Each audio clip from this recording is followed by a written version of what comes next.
Балалардағы қызылша ауруы көл. Қызылша бұл өте қауіпті инфекциялық ауру. Бұның негізгі қоздырғышы морбили вирус, өте жұқпалы заразный вирусқа жатады. Бұл ауа тамшы жолы арқылы беріледі. Қызылшаның негізгі белгілері қандай?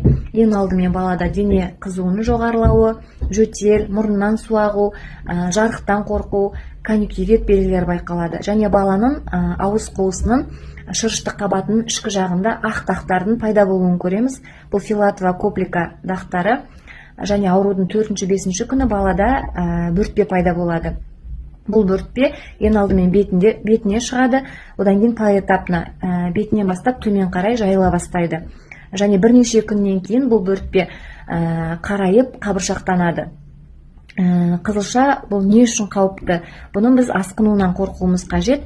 Негізгі асқынулары қызылшамен ауырып кеткеннен кейін көбінде балаларда жүретін асқынулар ол пневмония, атит, диарея, ішінің өтуі және орталық жүйке жүйесінің қабынуы. Соның ішінде ең қауіпті энцефалит және панэнцефалит. Қызылшадан қалай сақтанамыз?